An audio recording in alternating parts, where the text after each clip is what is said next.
Hello everyone, the December Review here, back again with a movie review. Today, we have the recently released Netflix film Your Place or Mine. Let's check it out.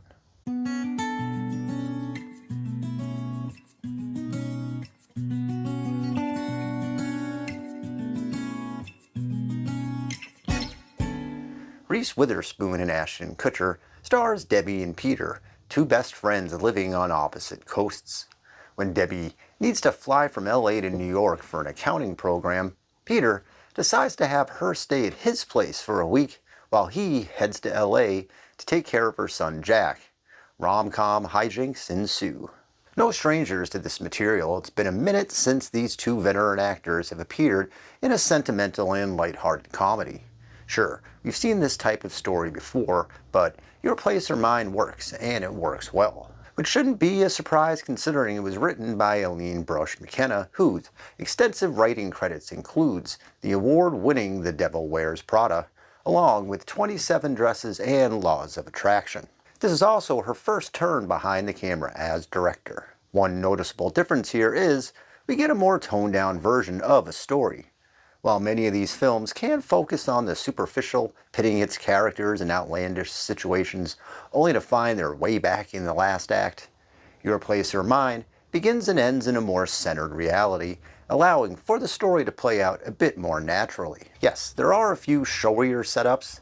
For his role, Peter is a successful businessman whose wealth can afford a lavish Manhattan suite, complete with unused $25 glassware, and a great bit about his silverware, and that one hit home. But for the most part, the film doesn't get too bogged down in complication, allowing for the cast to carry the movie along through its breezy locations and at times excellent dialogue. And that tone applies to Ashton as well, now the middle-aged version of the more hyperkinetic persona we are used to seeing on screen in his roles. Well, he plays things with a bit more nuanced experience from the start, not needing some groundbreaking scenario to find some greater sense. Which turns out to be a great match for Witherspoon, who has always excelled in these films. Her character is centered as well, playing the neurotic single mom with ease. The movie's secret weapon is Zoe Chow, who plays Minka, Peter's ex-girlfriend who stops by the apartment and befriends Debbie. She excels here, stealing almost every scene she's in, including an excellent Sixth Sense reference. It's the kind of supporting role that can propel one to leading status. It's great work. Tig Notaro is also here as the counter-friend to Peter in LA. Her deadpan stare and line delivery is another great addition to the film. The ending gets a bit rushed. After taking its time getting to its aha moment, the rug is quickly swept away for some proverbial discourse, which is equally swept away just as quick for its final frames. Which made the big reveal a bit less emotional as it could have been. We spend a lot of time with these characters 3,000 miles away.